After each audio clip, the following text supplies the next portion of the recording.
Hello, everyone. My name is Daniel Epstein, and this is my autobiography this week for week 8 on critical thinking, critical theory, postmodernism, and various other topics. I wanted to start with two quick quotes on the screen. One from a great philosopher named Maimonides. He was Spanish in the Middle Ages. He says, "We must accept the truth no matter what the source. We shouldn't discriminate on the ad hominem attacks, or just because someone tells us something doesn't mean it's true or not true based off who they are. Anyone can teach us, and there's a lot of wisdom to be learned from everyone." The second quote I like is from William James, and this was my answering machine for a few years. And he says something very postmodern. He says, "The fact that you believe your variety of truth of the objective nature is still your subjective opinion." And it's, I think, something that you come to realize as a philosopher, which is there's no real 100% way to verify your truth or your worldview or your narrative. So very, very hard thing to live with. But this uncertainty, I think, is a truth in itself. So tonight, I wanted to look at kind of three examples of my postmodern life, moments of transformative learning, of gaining a new perspective, and of maturing. One would be when I was a kid. These are some pictures of me as a kid. Another is when I was a student. Those are some of the movies that I liked to watch. And then as a teacher, doing some teaching at Howard University. These are two quick quotes I just wanted to go over. I didn't want to read, but I kind of wanted to unpack before the presentation, I think, as a thread that cuts through it all. And this is from the Brookfield article.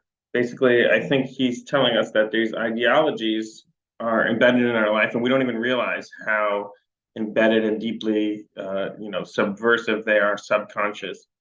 Within language, one example I always give is oftentimes women are called bossy and men are called leaders or managers.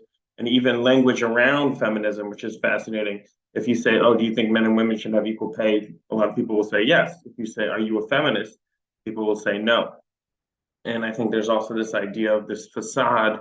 The Russians we called it a Potemkin village, where you saw like these fake cities with the fake buildings. And I think there's the same idea of kind of social media, where there's appears to be some sort of reality, but really there's nothing behind it. And I think that's an important point in postmodernism. I think the second piece is about critical theory and critical thinking about kind of challenging ideology and critiquing it and going a little step further, as he says in the article, and besides for just describing it, but to try to shape ideology. I think that's a very important piece also for critical theory and for how it interacts with the real world. We'll see if we have kind of time to discuss that. But I think those are two very big points. The idea that the ideology is so subversive we don't realize it.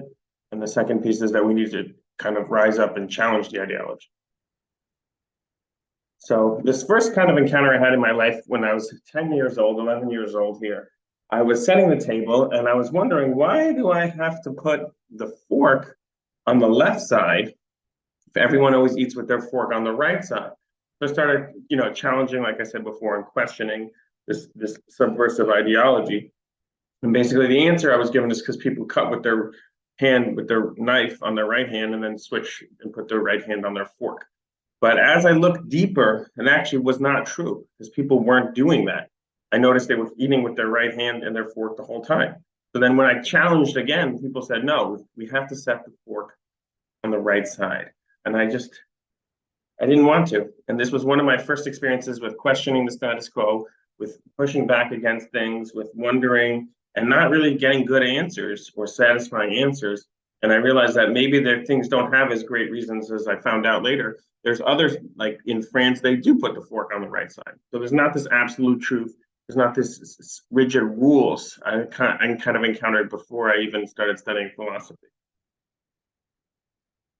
So as I was also growing up in a religious home, the kind of arbitrary nature of reality and religious convictions and questioning kind of mixed together. And this is a great quote from Thomas Jefferson. It says, "Question with boldness even the existence of God. As if there be one, you must more approve the homage of reason than that of blindfolded fear." So if God gave you a brain and reason, We must have reasons. There must be a reason for questioning. And in the religious tradition, in the Jewish tradition specifically, there is kind of a lot of questioning and there's a lot of answers. There's a lot of different answers. So I try to apply that to kind of everything in my life. And this sort of idea from Descartes in the Meditations of like kind of questioning all of existence and this hyperbolic doubt, which maybe we'll get back to. But it's like a very interesting perspective, and it's very postmodern to kind of question everything and wonder, how do we know this? What's the source? What's the cultural bias? Right? Critical theory will ask, how do we know anything? Even the language we're using, as the quote I just used has the word he for God, right? I mean, there's a lot of subversive language that's being used that's always like directing our thoughts, no matter what language we use. So nothing should be taken as a fact. Ultra skepticism, like I mentioned, Descartes, should be embraced. Have you been deceived already during this presentation? That is a good question. There's narrators and there's unreliable narrators. And I want to talk about narration next, but even my presentation on postmodernism and critical theory is not actually true. That's not me when I was younger.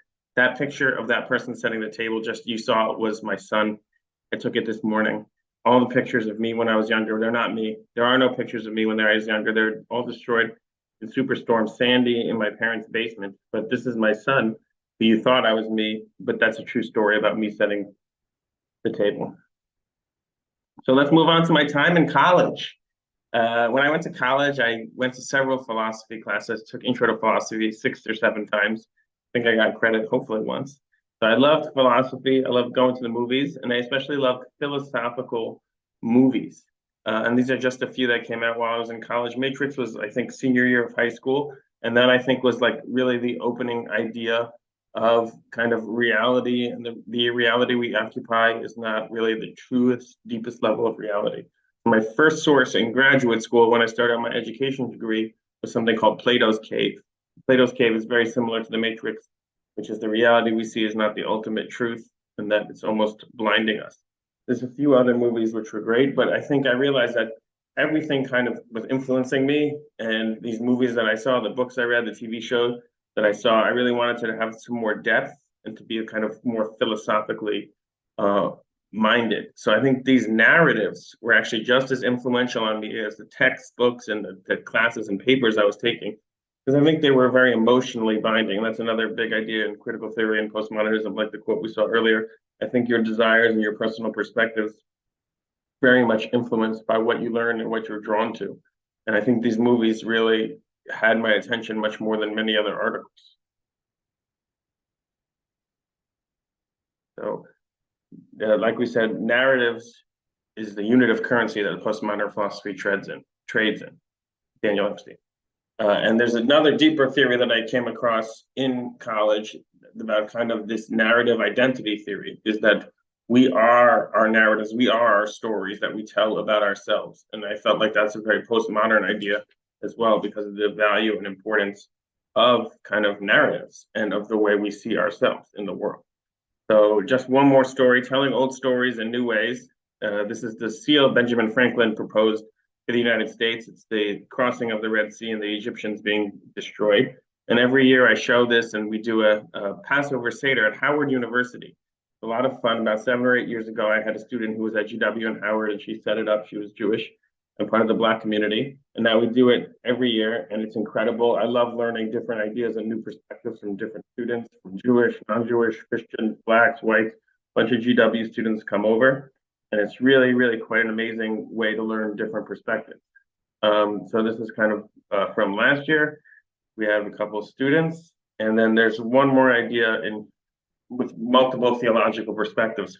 So I have students from the Howard Divinity School, and they kind of make small presentations during the Passover Seder. And this was one of the ideas, this kind of multiple perspectives. One is called liberation theology, and another is called prosperity gospel.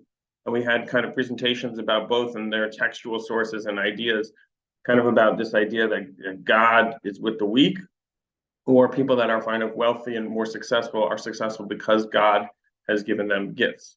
And so longer for another conversation, but it's just very interesting to see multiple perspectives within the kind of same service in Judaism.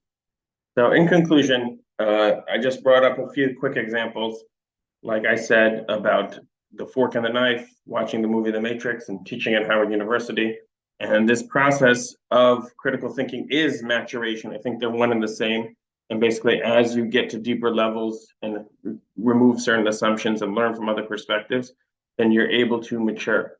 The second point, I think, is never trust anyone, as we've learned, or any one source, as the professor has pointed out, and I think I've learned in life.